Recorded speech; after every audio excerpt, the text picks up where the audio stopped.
Hi everyone, it's Kristen. So, in continuation, kind of with our Secret Invasion series, this comic book is X-Men 89, and it's from I think it's June, yeah, June of 1999. And the Secret Invasion storyline in comics actually happened in April, December of 2008, which is why I think I find this comic book so interesting. Um, you'll see why in a second. But anyway, on the front it says "Back from the Dead." You can see Captain Marvel, the Kree Warrior, Thunderbird, who died in the X-Men's second mission, and Adam Warlock. So Captain Marvel can like absorb and project solar energy, and he has flight and can exist in space without you know without any protection. He doesn't need uh, a shield or anything. You know what I'm saying. And he has cosmic awareness, and he also has the Onega bands, which they do a lot of different stuff too. I mean, I don't know exactly what all of his powers are, but he's super powerful. Like even the Skrulls, who hated him because of his Kree heritage, came to pay their respects when he was dying of cancer. So that tells you something. He was actually sent to Earth to spy on Earth, but he actually fell in love with the people and decided that he was going to, be their champion instead. And of course, Adam Warlock, he was created to be the perfect, like being. He has all kinds of crazy powers. He also has like the Soul Stone and um, kind of basically any power you can think of, he kind of has. He is really important in like the Infinity Gauntlet storyline. He's the one who defeated Thanos and Nebula, and he also is like part of the Infinity Watch, to make sure no one misuses the gems. He act. I mean, okay, for the purposes of this book, he's dead. But of course, he's not dead still. He's not still dead. He can actually like you know die and come back to life basically as many times as whatever. It's since been written. Um, and yeah, Thunderbird, he has like advanced senses, so he's really good at tracking, and he has a superhuman strength and durability. And his brother, James Proudstar, because this is John Proudstar, actually has the same abilities, but even more so. And James can actually also fly. So anyway, I like I said, I found this story interesting because it relates to the Secret Invasion storyline, and it was in 1999, which was you know of course the Skrulls have been around forever because I talked about them infiltrating the Fantastic Four by placing a Skrull double of Alicia Masters, you know, in their midst, and that was of course Fantastic Four. Well, I talked about that in my video of Fantastic Four 274, I believe it was. So they've been, infiltrating and replacing heroes for a while. So, but this is, you'll see why this is interesting. Why I picked this to kind of continue this series. So we come upon Nightcrawler, and it's funny because he's saying, there's no place like home. There's no place like home. There's no place like home. Because what happened is in the last issue, they were actually um, this race of beings that only appears in like 3 issues of X-Men, promise to return them to, their world, their time. And they get to this world and they're like, I don't think this is our world. So Nightcrawler, with his teleportation abilities and, he kind of volunteered to go check out where they were to try to figure that out because they're not sure where they are. So he kind of went to check it out. And he comments that how it feels like New York, but it also feels like unfinished somehow. Like they just stopped, filling in certain details. He also comes across what looks like a Shi'ar city, and then he's in a graveyard and he sees, Thunderbird. He sees a ghost essentially. Like, and it freaks him out because of course he went on missions with Thunderbird. Well, just two, but well, of course, now that the X-Men are on Kuroka and they have the power to, you know, bring any mutant back to life. He actually was brought back to life, so he had a reunion with his brother, Warpath, James Proudstar, because this is John Proudstar. I mean, that was 2022, so just like last year. But for the purposes of this book, these three characters are dead. Okay, just remember that. That's very important. So Nightcrawler kind of gets a little freaked out. He thinks he sees a ghost, and Kitty is worried. She's like, "What's going on? You look pale, dare I say?" And he's like, "I saw a ghost." This, and then you see Storm and Wolverine. They're out because Marrow has been hurt, like really hurt, because in the world, the dimension they were in, their powers didn't react as they normally would. So when Gambit charged up his cards and threw them, they accidentally hurt Marrow. So he feels really responsible. But now they're in this new world, which they don't know where they are. So they're trying to find medical supplies. So Storm and Wolverine went looking for medical supplies, and they encounter Spider-Man. And but it's interesting because Spider-Man's like, you two are the X-Men, correct? And he's like, I recognize points of similarity with Storm and Wolverine, but there's so many superhumans on Earth, and they change their costumes so much that it's really hard to keep up with. And Wolverine's like, Spider-Man? Like, I'm confused. Like, you act like you don't know us. And Spider-Man's like, who else? Haven't you seen the records of extensive terrorist activity by this one, he's talking about himself, in the regional data record sheet, the Daily Bugle? And he's like, I'm en route to perpetrate a meaningless crime, even now, fellow outlaws.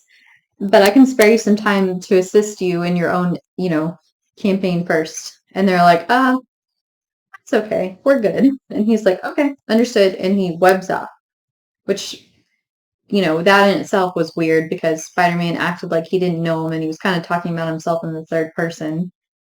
So here we see Marrow, and Gambit's really upset because he caused it. And he tells the professor, hey, they're taking too long to get the medicine. Tell them to hurry.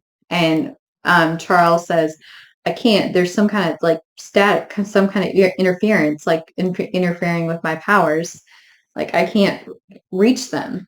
And Gambit gets really mad. And he says, if this was your precious Jean Grey or one of your other teacher's pets from the old days, you'd never stop trying.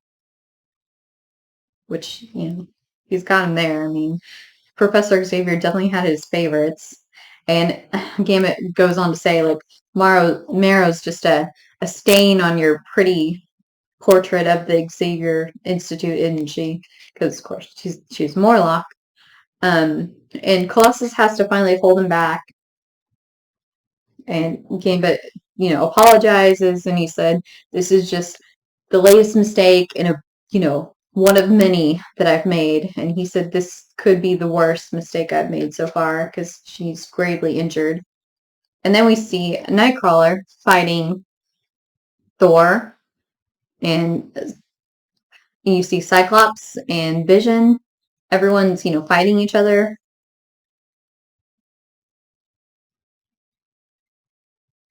And then we see this happen. Vision trips over Nightcrawler. And Vision says, you know,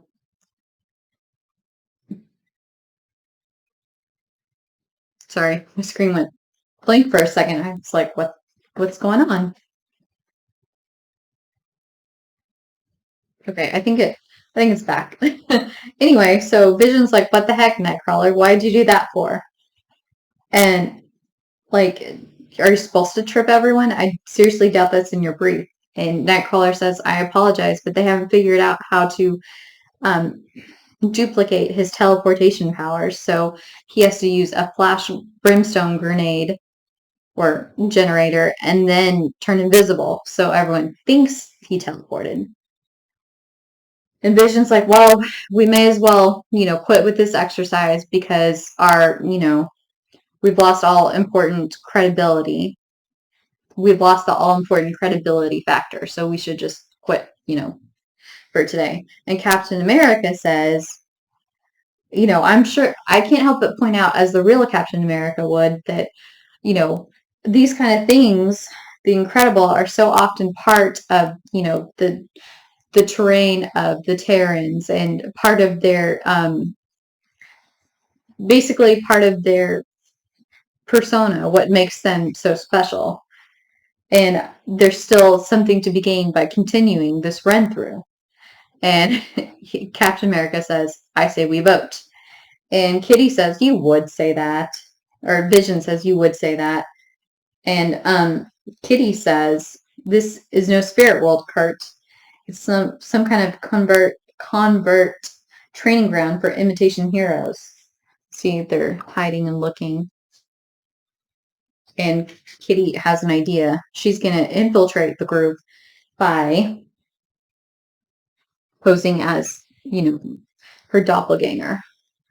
So, this Kitty is like, I'll be with you, later. It's just, I don't understand how they keep these primitive Terran materials clean. And I don't know what she was thinking when she designed her hair like this. So whenever, you guys figure out what we're doing or, whenever the vote's taken, just let me know. And Kitty grabs her, pulls her in,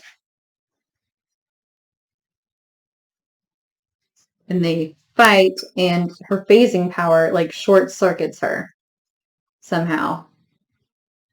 And Kitty says, her powers, her simulated powers are short circuited by this, by her phasing effect, because her phasing, disrupts electrical systems, but she's never seen anything like this hardware. So they have an advertisement for Spider-Woman, like, 1. So that's Madam Web, and much younger Madam Web. And we see, Julia Carpenter, or Jessica Drew, Julia Carpenter, and Martha Franklin, who have all been, claimed Spider-Woman at one point. And they're saying that, and Madam Web's saying there's a new Spider-Woman and that you guys need to capture because there can only be one Spider-Woman. So, I mean, it's interesting because they comment on the fact that she's super young now and stuff. And she has an explanation for that. I mean, it looks interesting. So it's cool that they did that. And then we have Generation X 53. And it's hard to see. Let me see. But you can see Jubilee is wearing Pikachu earrings. I thought that was interesting.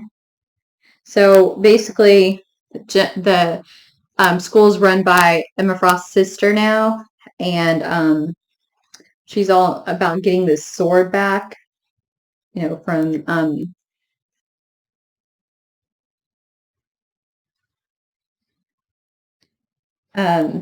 Madripoor. And Julie's like, well, I've been there a lot with Wolverine, like I can help you. And they have to wear uniforms and stuff now. Anyway, so we go back to this and we see the Hulk rampaging, pushes over Iron Man, and Captain America's like, the Avengers are all like, oh no, Hulk's on a rampage. And Avengers assemble. And Captain America is like, this isn't over. X-Men will reschedule for tomorrow. And Storm says, again, I'm always tired of playing the outsiders to the others, the so-called mainstreamers. And a Nightcrawler says, but the mutants are outstrat- uh, are outsiders and considered by most Terrans, and so must remain underground. And because of this, it's proven to gather enough information on them. And Cyclops is like, whatever. So where'd Sprite go? And Kitty comes out and she's like, right here. I'm right here. Did I miss anything? And Storm's like, nope. Not until I find out more about mutants. Until then, we're just stuck working around everyone's schedules. Nightcrawler says they don't know, even who leads them or where they're based out of. They can't even devise a way to mimic mimic the powers of Magneto. And, Storm is complaining more. Like, meanwhile, the Avengers have their own dwelling full of opulence, the best of everything, according to, what I've heard. No wonder the Beast left left the X-Men to join them. So, and the problem is the media coverage is always like conflicting and contradictory. And so they don't really know what to think, or they don't have an accurate representation for what they're trying to portray. So here we see the mutants, mutants in here.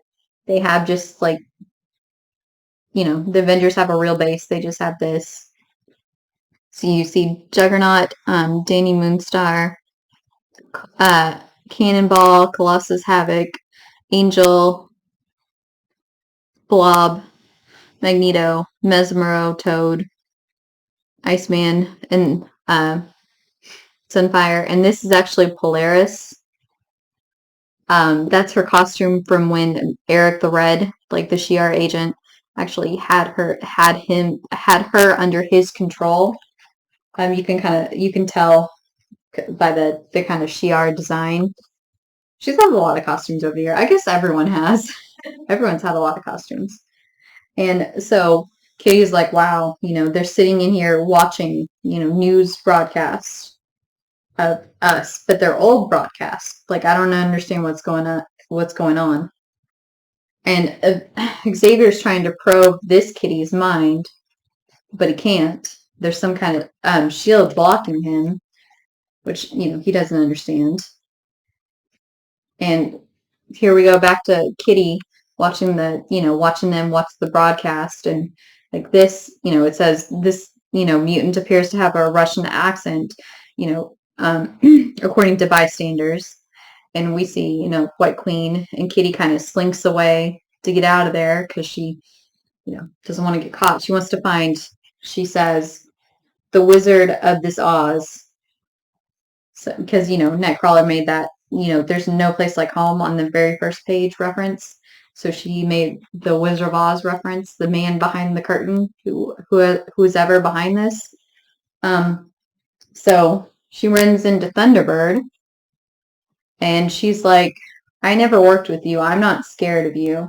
Like, I'm not spooked like Nightcrawler was, and she gets hit behind, and, he's, Captain Marvel's talking to her, but you can see, like, it's in Kree, so we don't even know what he's saying.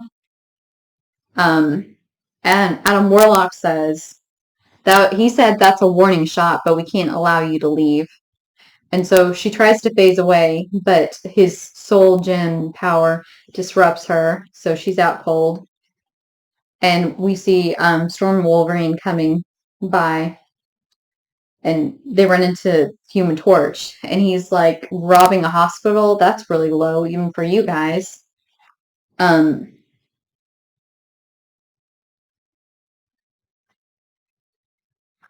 apparently he, has no regard to what's around him and anything. And he set like city blocks on fire. And Storm's like, "Are you insane?" She calls him Firebug, which is weird because everyone knows he's the Human Torch. You would set entire city blocks on fire just to, you know, just to incinerate us, entire city blocks that you say you protect. So she calls upon like a wet winter wind, how storms like I call upon the elements of, rain, aid me in my quest to do this, or snow or hail or whatever. And so you can see him, it's kind of like fizzing him out. And he's like, hey, that's not fair. And then they run into the thing, and he says,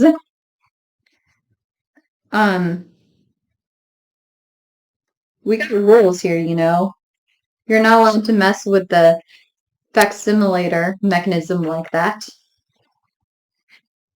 So we go back to Kitty, and she's like underground with these three heroes.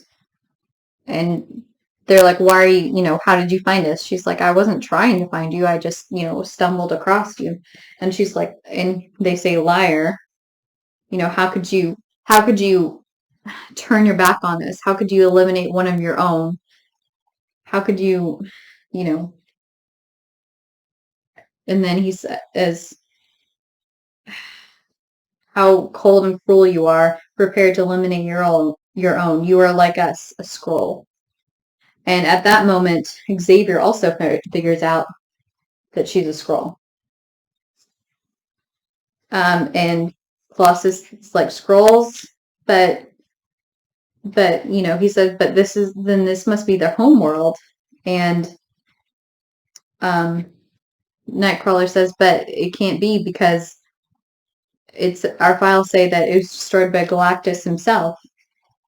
And the professor says, it appears we haven't just been displaced, and we have just been displaced in time as well as space.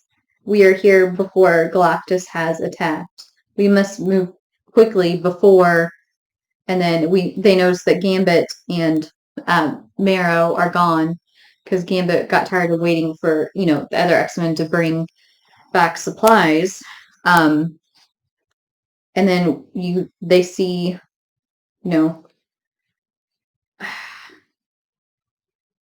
basically Xavier is like, I don't know what to do. I mean, we're on a hostile planet which grows more so with every passing moment alone.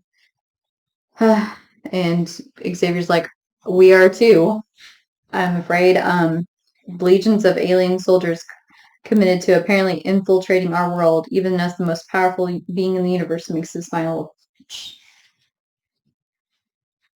And Nova, his herald at the time, says, all is in place, master. And he says, it best be loyal, Nova. Galactus hungers. Okay, so the next issue is X-Men 90, which I'm going to do a video on that too. But I just thought this was so interesting because it kind of gives you insight into the Skrulls infiltrating Earth. Like, for example, the Avengers, of course, they're public figures. There's all kinds of information and broadcast videos, on them. So they have so much to go on with them that they can mimic, their personalities and their voices and apparently, powers. But the X-Men are considered outlaws and mutants. Well, they are mutants, but mutants are not welcome on Earth. I mean, humans are most humans are afraid of them. And therefore, people fear what they don't understand. So there's not much information on them because they have to operate kind of, on the down low, underground, so to speak. So they don't have all this information on them, so they can't duplicate them as well. Like the broadcast said about Colossus, he apparently speaks with a Russian accent. I mean, they're having to learn like little bits and pieces, through these television broadcasts, which there's not that much information. So I just found that was a really interesting issue that gave you like some insight into the Skrulls. But Like you should watch the next video to see the conclusion to this, because it also deals more with Skrulls and how they are and their society and secret, the secret invasion, them infiltrating the Earth. So anyway, I hope you will join me for the next video, X-Men 90. Until then, see you next time. Bye.